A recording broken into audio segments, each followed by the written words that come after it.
가장 뜨거운 이슈. 오늘의 헤드라인. 출발 새 아침 헤드라인 인터뷰. 네, 석가탄신일이었던 지난 12일 경남 통도사에서요. 70대 운전자가 몰던 승용차가 보행자를 덮쳤죠. 한 명이 숨지고 12명이 중경상을 입는 사고가 있었습니다. 이 사고를 계기로 해서 고령 운전자 사고에 대한 여러 가지 우려 그리고 면허 반납 제도를 활성화해야 한다는 목소리가 다시 나오고 있습니다. 전문가와 함께 자세히 짚어보도록 하죠. 교통사고 전문 변호사이시죠. 한문철 변호사 연결돼 있습니다. 변호사님 안녕하십니까? 네, 안녕하십니까? 예, 최근에 그 통도사 사고와 관련된 질문을 좀 먼저 드려야 될 것 같습니다. 당시에 네네. 그 블랙박스 영상을 보면은 차가 다니는 길, 사람이 다니는 길에 경계가 따로 없어가지고 더욱더 아찔해 보이는데 이런 사고 앞으로 또 일어나지 않을까 걱정하는 분들이 참 많은 것 같습니다. 어떻게 보셨습니까? 네, 이번 사고의 아쉬움은 우선 그 운전자가 핸들을 왼쪽으로 조작을 했어야 되는데 그러지 못하고 아마 순간적으로 이 가속 페달을 잘못 밟은 것 같습니다. 브레이크를 밟는다는 것이 가속 페달을 밟은 것 같은데 그런데 오른쪽에 보차도 구분이 없었습니다. 네네. 사람들이 많이 다니는 곳에 그곳에 만약에 인도턱을 좀 따로 보도를 만들어놨다든가 또는 차가 돌진할 수 없도록 볼라드를 만든다든가 어떠한 그 경계를 지을 수 있는 그런 시설물이 있었더라면 네네. 사람들을 직접 때리지는 않았을 것 같은데 그런 부분이 아쉽습니다. 예, 그런데 뭐 통도사 하면은 뭐 전국에 해인사, 송광사 이어서 전국 3대 사찰인데 이렇게 사람이 많이 모이는 곳에 경계석이 있든 또 인도와 차도를 분리하는 그 어떠한 시설물이 있던 갑작스러운 사고가 일어났을 경우에 인명피해는 불가피하지 않겠습니까? 더더군다나 네. 75세의 고령이었다고 차량 운전자가 그러는데요. 자, 이 같은 경우 앞으로 이번 사고의 가장 큰 원인 그러니까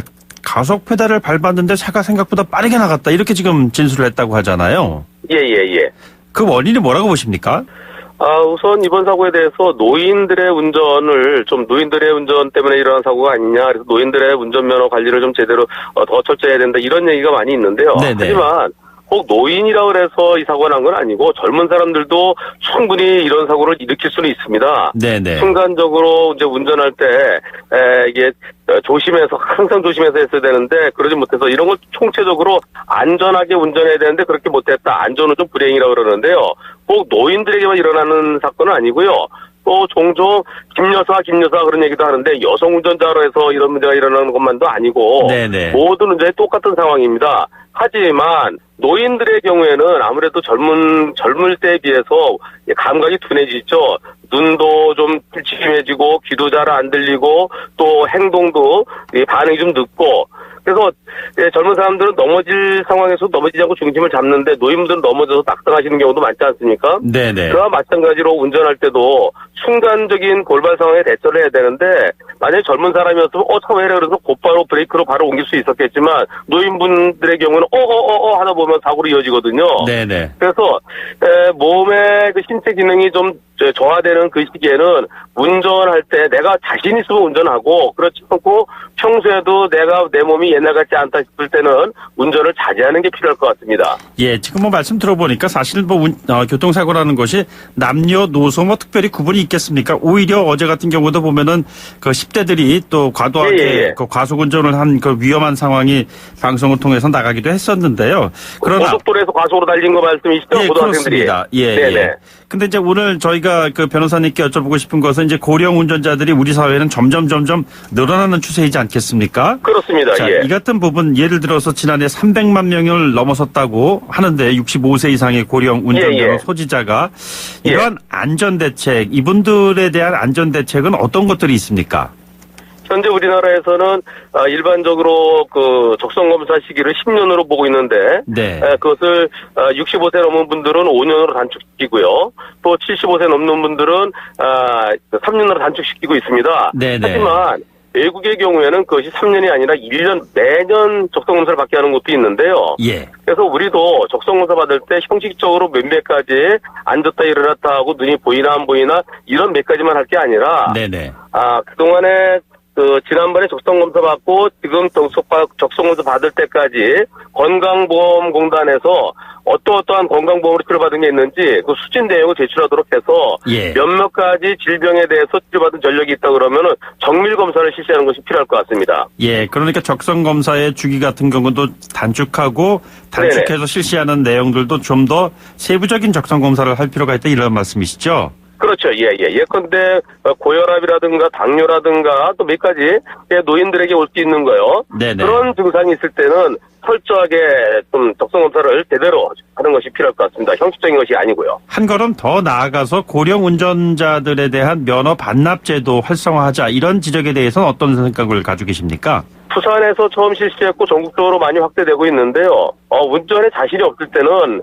그 운전면허증 갖고 있어봤자 내가 운전을 안 하면 쓸 데가 없는 거거든요.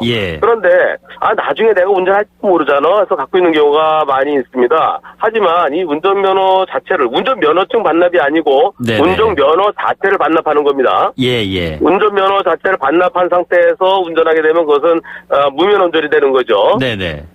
내가 깜빡깜빡한다. 그리고 내가 몸이 말을 안 듣는다. 그럴 때는 걸어다닐 때도 제대로 잘 못 걷는데 운전할 때 훨씬 더 위험한 거 아니겠습니까? 네네. 판단력이 떨어지고 기억력이 잘 안 나고 누가 불러도 잘 모르겠고 앞에 잘 안 보이고 또 몸도 걸음이 제대로 가누지 못하고 자꾸 넘어질 뻔하고 그럴 때는 운전을 안 하는 것이 훨씬 더 안전하죠. 내가 운전하다가 사고 나면 나도 죽고 남도 죽게 할 수 있으니까요. 네네. 그런 경우에는 이제는 나도 요새 노인분들은 연세 드신 분들은 지하철도 그냥 탈 수 있고 또 시내버스도 그냥 탈 수 있고 대중교통수단이 있으니까요. 가능하면은 내가 운전에 자신이 없을 때는 운전면허 자체를 반납하는 거, 솔선수범해서 운전 자체를 안 하겠다는 것을 네네. 명확히 하는 것이 좋을 것 같습니다. 그렇게 면허를 반납한다고 하는 것에 대한 자율적인 참여도를 높이기 위한 뭔가 좀 보조라든가 이런 대책 같은 건 따로 없을까요? 인센티브를 좀 주는 게 좋죠. 네네. 노인분들에게 카드에 무슨 카드라고 그러던데요. 복지카드인가 뭔가 해서 10만 원어치를 마일리지를 넣어준다는 그런 걸 봤는데요. 네네. 그 정도로 할 게 아니라 이번에 버스 파워카는 대란에서 국가에서 국민들의 세금으로 일부 지원해 주듯이 노인분들이 운전을 안 하겠다 그럴 때는 그 노인뿐만이 아니라 또 불특정한 다수의 국민들을 살릴 수 있는 길이 될 수도 있으니까요. 노인분들에게 대중교통수단 또 버스나 지하철을 잘 이용하기 힘든 노인분들에게는 일종의 교통수당이라든가 그런 것을 적정선에서 국가에서 지원해주는 정책도 검토해볼 필요가 있어 보입니다. 뭐 그렇지 않아도 오늘 극적으로 버스 분규가 극적으로 타결이 돼서 요금 인상 뭐 이런 이슈가 우리 사회의 큰 이슈 중에 하나였는데요. 이렇게 지금 대중교통비를 좀 피부에 와닿는 어떤 보조의 수단으로서 좀 작동을 할 때 이것이 좀 가능하지 않을까 이런 생각이 좀 드네요. 그리고 또 한 가지 있는데 말이죠. 흔히들 저희들 보면 스티커로 뭐 아기가 타고 있어요. 초보 운전입니다. 뭐 이런 것들이 있는데 고령 운전자들이 직접 운전을 했을 때 거기에 대한 어떤 그 안내랄까 이런 거를 좀 인식할 수 있는 타 운전자가 그러니까 이런 좀 대안 같은 건 생각해 볼 수 없을까요? 일본은 노인들이 운전할 때 차에 노란색 스티커가 붙어 있는 거를 그렇게 제가 들었는데요. 네네. 우리도 노인 운전자들에게는 저 차는 노인분들이 운전하니까 일반 운전자랑 좀 다를 수 있다라는 것을 미리 알려주기 위해서 스티커를 설치하는 것도 괜찮을 것 같습니다. 그것이 잘 지금 보일 수 있도록요. 다른 운전자들이 봤을 때 저 차를 운전하시는 분은 고령 운전자이구나라는 거를 식별할 수 있도록 그렇게 한다는 이 말씀이시죠? 예전에 스마일 스티커 붙이고 다니듯이요. 네네.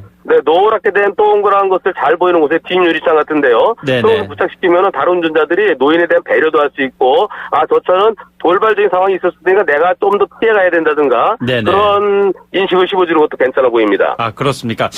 마지막으로 그 고령 운전자들 가운데에도 생계로 운전을 하지 않을 수 없는 분들도 있을 것 같습니다. 이런 분은 우리 사회에서 어떻게 좀 받아들여야 한다고 보시는지요? 개인 택시 같은 경우도 80 넘으신 분들이 운전하시는 분들도 계시고요. 또 이 화물차 운전하시는 분들도 연세 드신 분들이 많이 계신데요. 그렇죠. 그분들도 내 스스로가 운전할 수 있을 때, 능력이 있을 때 운전해야지 일반적으로 직장 다니시는 분들도 어느 정도 정년이 되면 이제 리타이어 하게 되고요. 또 개인적인 일을 하시는 분들도 이제 나이 들어서 힘들어서 일 못하겠어. 그러면 스스로 일을 접지 않습니까? 그렇죠. 마찬가지로 운전도 본인의 일이니까 내가 더 이상 일하기가 좀 힘들어진다 느껴질 때 미리 그만둬야지 나중에 사고 나서 그만두게 되면은 사망으로 이어질 수도 있고 크게 네네. 다칠 수도 있고 모든 사람들에게 불행이 될 수 있죠. 알겠습니다. 오늘 말씀 여기까지 듣도록 하죠. 지금까지 한문철 변호사와 함께했습니다. 고맙습니다. 네, 고맙습니다.